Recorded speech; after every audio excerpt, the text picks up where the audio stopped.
স্বাগত জানাচ্ছি। বিপুল উৎসাহ উদ্দীপনার মধ্য দিয়ে বর্ণাঢ্য আনন্দ মিছিল ও শোভাযাত্রা বের করে দেওয়ানবাগ শরীফ। এর আগে বাবি রহমত প্রাঙ্গণে শান্তি ও মঙ্গল কামনা করে মোনাজাত করা হয়। গভীর অন্ধকারে নিমজ্জিত পথ হারা মানব জাতিকে পথ দেখাতে আলোর দিশারি হয়ে এ ধরায় আসেন আল্লাহ রব্বুল আলমিনের পেয়ারা হাবিব মহানবী সাল্লাল্লাহু আলাইহি ওয়া আসসালাম। মতিঝিল দেওয়ানবাগ দরবার শরীফেও আয়োজন করা হয় ঈদে মিলাদুন নবীর অনুষ্ঠান। পরে বের করা হয় আশিকে রাসূলদের শোভাযাত্রা।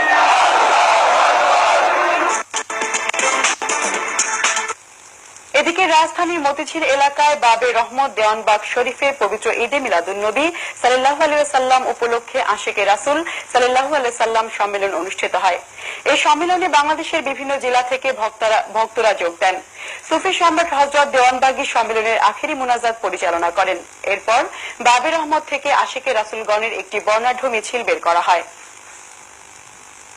উৎসাহ উদ্দীপনা আর ধর্মীয় ভাব গাম্ভীর্যের মধ্য দিয়ে পালিত হচ্ছে 12 রবিউল আউয়াল পবিত্র ঈদে মিলাদুন নবী।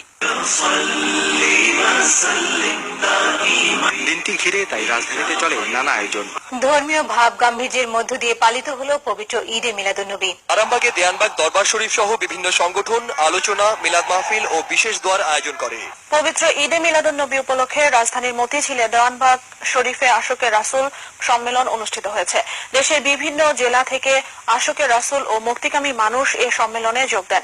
সম্মেলনে দেওয়ানবাগী হুজুর বলেন, পবিত্র ঈদে মিলাদুন নবী হচ্ছে সৃষ্টিকুলের জন্য সবচেয়ে বড় ঈদ।